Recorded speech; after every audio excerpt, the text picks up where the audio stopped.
ঈদের পরে বাবার বাড়িতে আসলাম রেস্ট করতে, কিন্তু ঘুম থেকে উঠেই দেখি আব্বা এত বড় বড় দুইটা রুই মাছ নিয়ে আসছে, জামাইকে খাওয়াবে। বিয়ের পর মেয়েদের আর রেস্ট বলতে কিছু নেই। এখন এই রুই মাছ দুইটা কাটবো, তারপর রান্না করব। আপনাদেরকে রান্না দেখাইতে পারলে দেখাবো, না হলে কিছু মনে করবেন না।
বিলের একেবারে ফ্রেশ মাছ, কি রক্তের।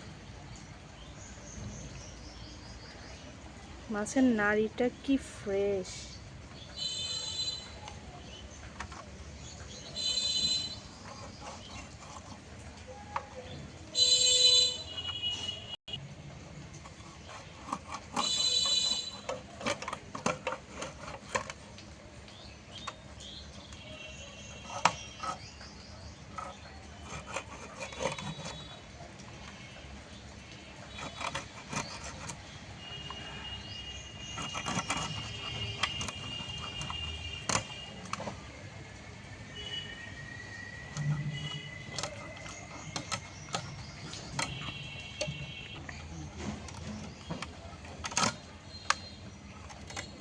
আমার আব্বার একটা নেশা মাছ কেনা।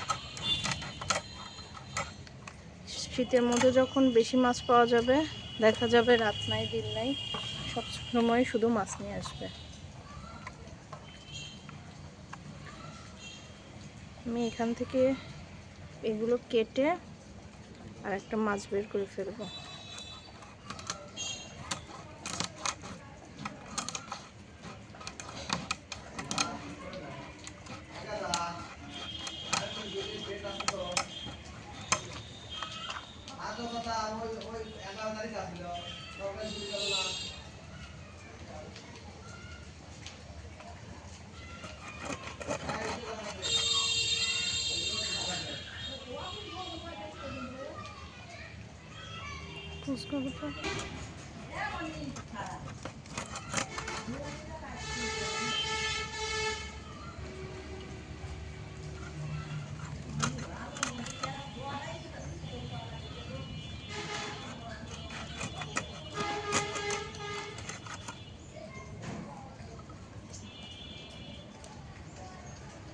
এই মাছটাকে আমি এইভাবে, কারণ আমি ফার্স্টে কাটতে গিয়ে বাঁকা করে ফেলছি,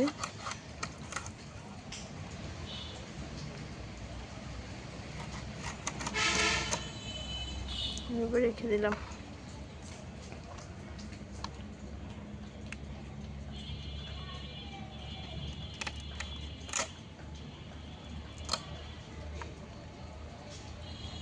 রুই মাছ, কাতলা মাছ আসলে বড় মাছগুলোই কাটলে আর মাছ পাওয়া যায় না, মাথাটা কাটলে মাছ শেষ।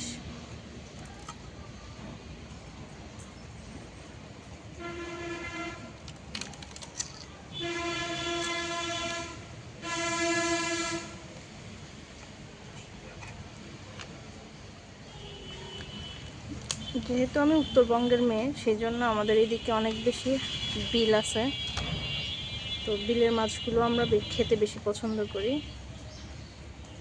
আর বিয়ের পরে এটা আপনার ভাইয়ের সেকেন্ড বার শ্বশুরবাড়ি আসা, তাই তাকেও খাওয়ানোর ট্রাই করতেছি আমরা বিলের মাছটা।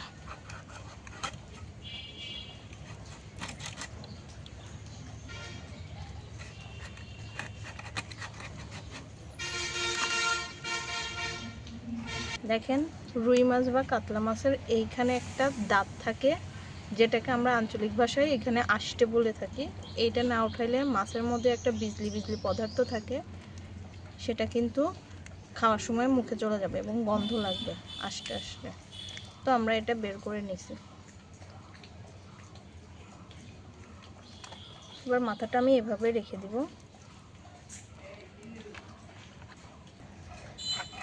আর একটা যে মাছ আছে, এটাকেও আমি সেমভাবে কেটে নিচ্ছি।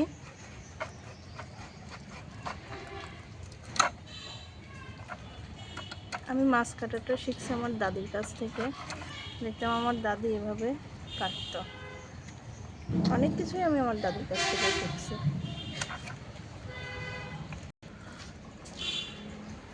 দেখেন, এই মাছটাতে ডিম বের হইছে। আব্বা আনার পরেই অবশ্য বলছিল যে এটাতে ডিম বের হবে। এই ডিমগুলো দিয়ে চাশনি বানাবো, বেশি করে পেঁয়াজ দিয়ে চাশনি করলে মজা। আপনাদের অবশ্যই ডিমের চাশনির রেসিপিটা দেখাবো ইনশাল্লাহ। দেখেন কত ডিম বের হয়েছে।